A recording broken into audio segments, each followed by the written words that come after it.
right? October Red Boxing. We are somewhere with Sandy Ryan, and we are a day out from the weigh-in. We've had the press conference. Sandy, you're looking in phenomenal shape. How are you? Talk to us about how you are. I'm good. I'm good. I'm just ready for Saturday now. Uh, we're here and just I'm good. I'm good. Pushing forward, because what is this fight number six? Yeah, it's fight number six now. So compared to when you turned over pro, because I've watched all of your fights from the start, your mindset and the training and everything then, like, and now we're going into fight number six. Let us know a little bit about what's changed and what you've done to improve. Just the way that I conduct myself now and the way I live my life. It's much better and it's showing mentally and physically. Um, I still believe I've still got more physical to progress on, and we're going to see that going into next year and a few more fights. But yeah, it's just like the way I like conduct myself, the way I am now. So I think it's showing and a lot. We can touch on the physical side first then, because that's the Asiatics, that's the thing that everybody can see, that's the one that's blatant. What have you done to, help like live the life of a boxer? What was it that made you say, you know what, I really need to get onto this? Um, yeah, I just before my last fight, I just sorted out a few life things. Um, you for first and foremost, you have to make sure them things are right because you don't. Life actually plays on your head, and then that will affect your career, which shown in my career. So I got that sorted, um, and then just the structure of my training, what I do with Clifton, and then we've got Des, big man like Desmond. He will hate me saying that.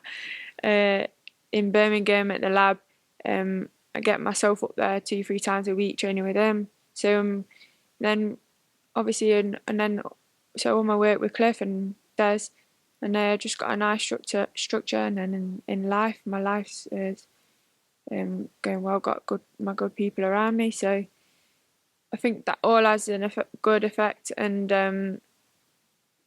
then just being happy. So What I think people expect is that you're a fighter, you're supposed to train, you're supposed to be fit.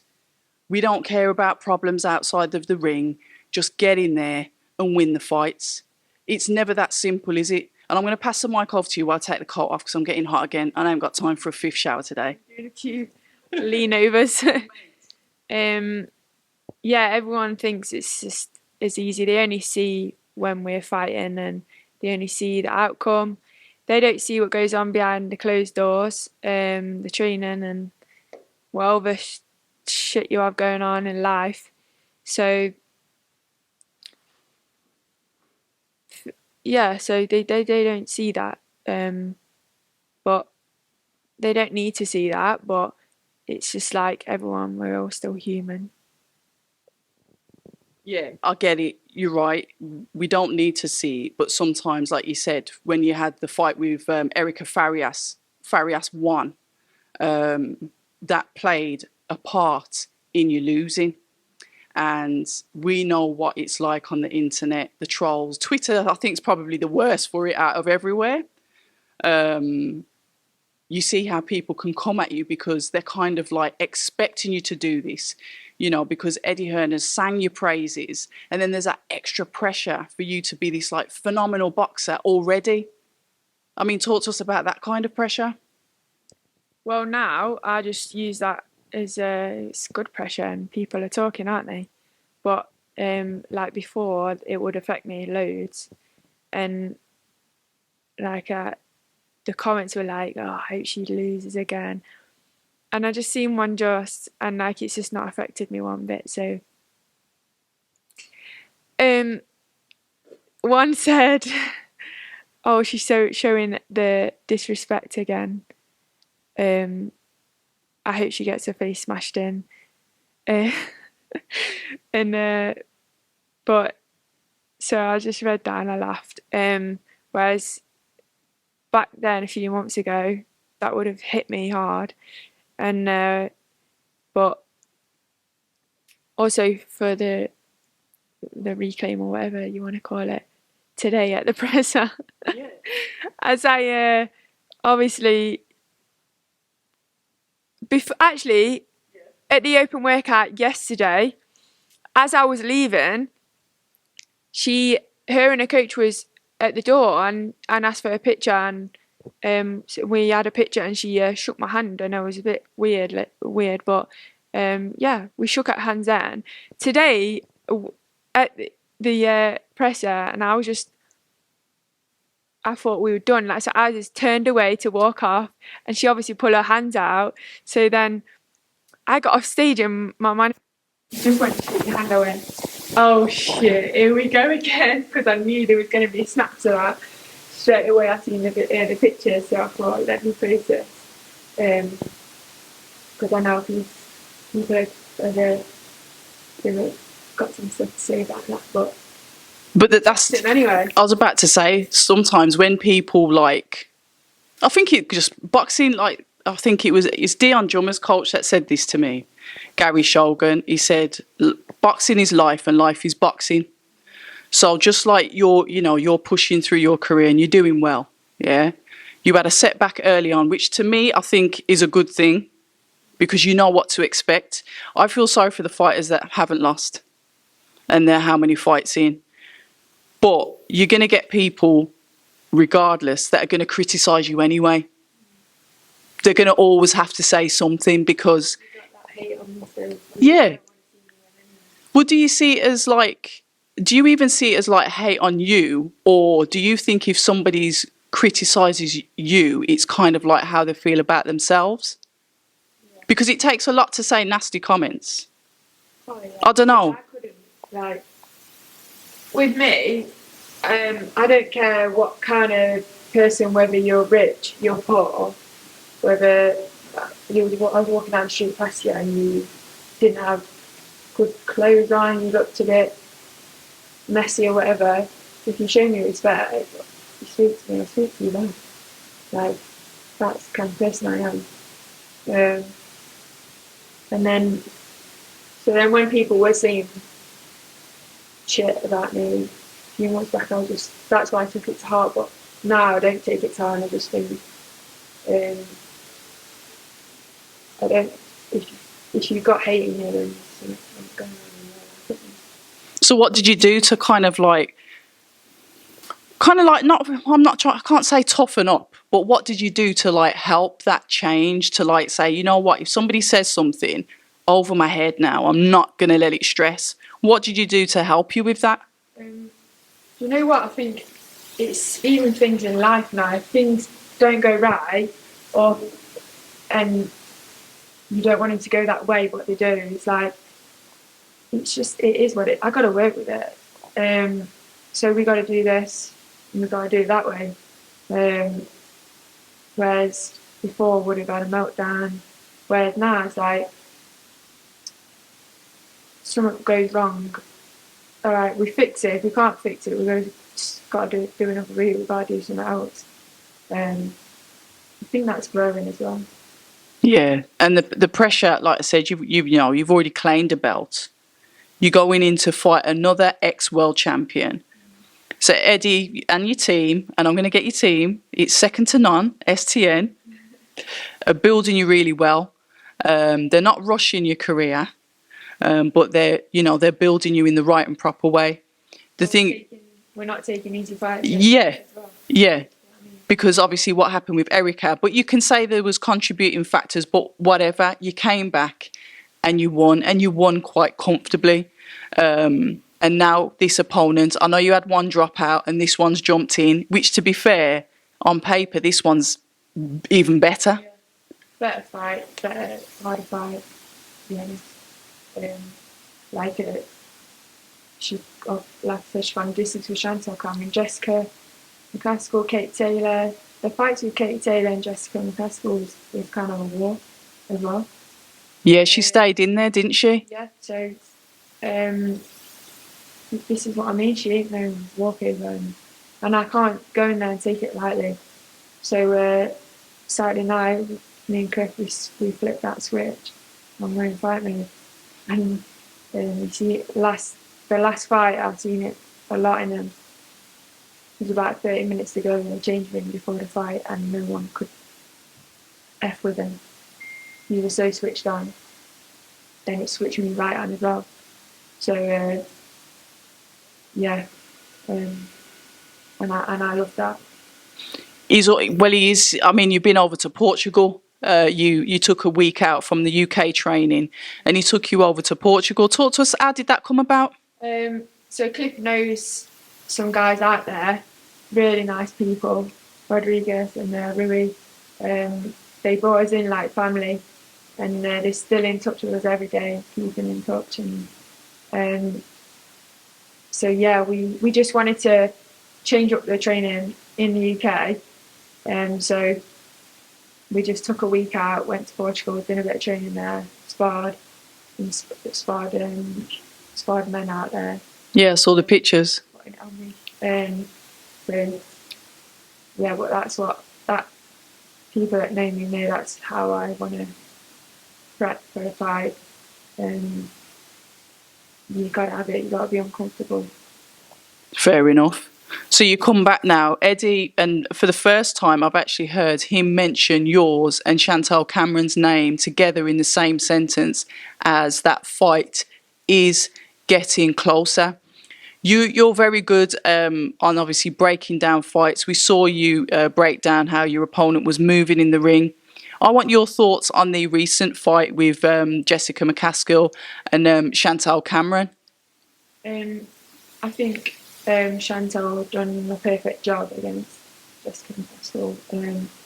I don't know what Jessica was doing, to be honest.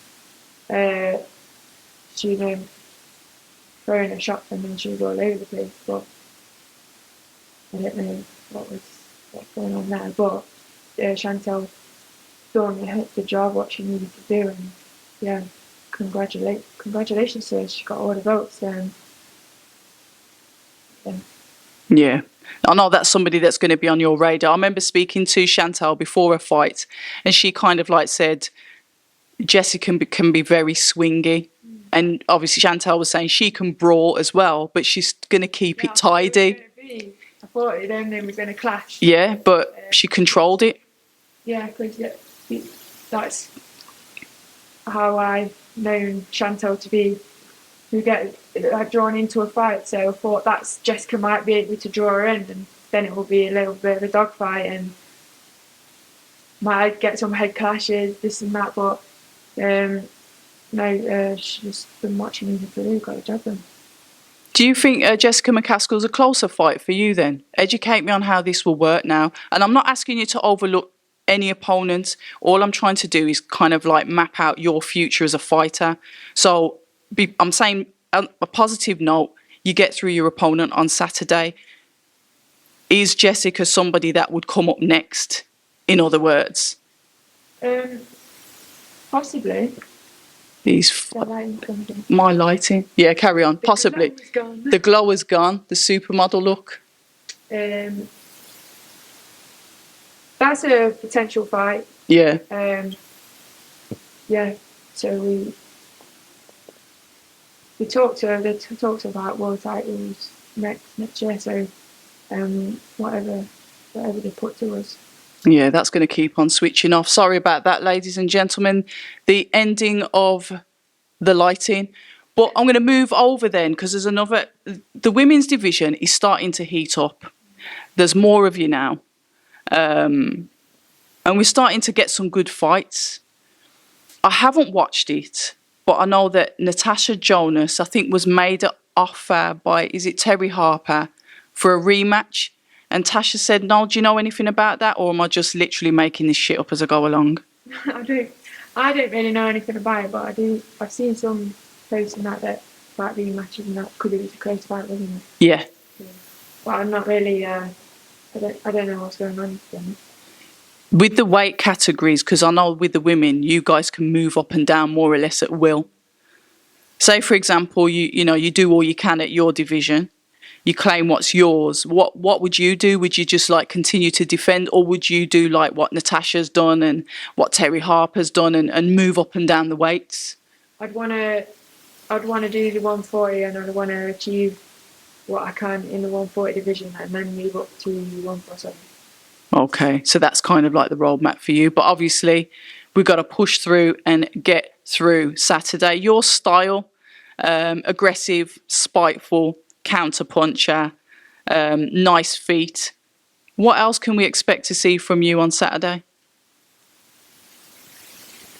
However the fight plans out, that's what you'll see from me. But yeah, me and Cliff, we can adjust as we go along, so that's a good thing about it. And with the trust that I've got in him, he tells me to do something, I'll do it.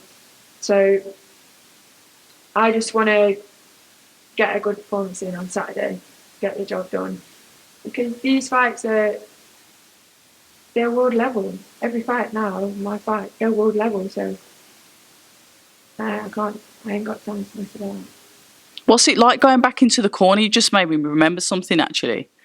You know when you go back into the corner and you've had like a good round, what's it like in the corner with Cliff? Because how do you focus? And I'm just interested. You've done your 2 minutes. You've done well. You've won the round. You come back into the corner. What kind of information is going through? Is it like a whirlwind? I'm just like intrigued to know how a fighter thinks when they're sat on that chair for that 60 seconds. Talk to me about that. It's always something that's intrigued me. I think it's different every time, but I'm very much, when I'm fighting and in the corner, very much just zoned in on Cliff's voice. So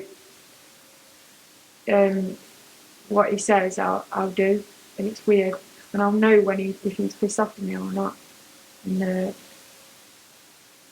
I just know in the tone of his voice or how very low his voice or not. But I think that's why you need a good relationship boxer trainer that gets you inside and outside the ring. Like, whether I'm not in a good mood or whatever, he knows I could pick me up, like, you know what I mean, get me going. So I think that's why it's very important. No, I agree with you because, just obviously watching Dillian up there, he's gone to Buddy McGirt. So obviously I've watched Dillian, first of all, it wasn't Mark Tibbs. There was one before Mark Tibbs. And please forgive me because he's trained Cecilia Breckhurst and some other people. I can't remember. He's just flipped. I can't remember. Then he went to Mark Tibbs. Then he went to Xavier Miller. And now he's with Buddy McGirt. What is it? I mean, obviously you're happy with Cliff. You've been with him forever. What is it you as a fighter would make you say, you know what, I've got to leave? I'm not saying that would happen, but I'm trying to get it from a fighter's point of view. I think if the trust is gone and you feel like they're not putting in 100 than what you're given or what you need, then I think then you have to have a sit down with them and say, look, what's happening? Is anything, why has this changed or whatever? And you need to be honest. If you're not honest with the team, it ain't gonna work. We had that conversation, me, Cliff and my manager. The first thing we said was, you've just got to be honest, Steve. If you're pissed off with one another, get on the phone and tell one another why, and we talk it out. But just be honest, whether you like it or not. And I think that's why that's what works with us. Yeah, and obviously you haven't got any issues with his training style, so that if anything, it would be more than likely a personal gripe rather than something to do with your training. Yeah, and that I don't think that will ever happen because he's like my second dad. I love that. I can go on the phone to him, like I know his family as well. his daughter, his wife, and it's like I could go on the phone to him and ask him stuff or ask him for help and just the stuff that I can't do with my own dad. Yeah. I don't know if you wanted to touch on stuff with your own dad, and obviously that's up to you, but the relationship with your dad. Yeah, it's good. It's like he suffers with mental health now, so it's kind of a bit different now, which is a bit sad, but yeah, I think No, I get it. Obviously, you know, Sandy and I talk off camera, and mental health is something that both of us have got in our families. I'm not going to sit here and I'm holier than thou. Throughout my younger life, I've sat in a couple of, you know, mental homes with like my family members. So I know what that's like. I know what it's like to grow up around it. And then I also know what it's like to question if it's your turn. When I get stressed, is it my turn? Is this now going to happen to me? So I kind of like get that. So I appreciate you sharing that, you know. I think it's good to talk as well, talk to someone like, because I grew up and I didn't really talk to my family. So that's why I've grown up a lot as a woman recently, and that's why I deal with a lot of things, and I've grown a lot. So that's why I would say I always talk to anyone that's like suffers or anything. Like just talk to anyone.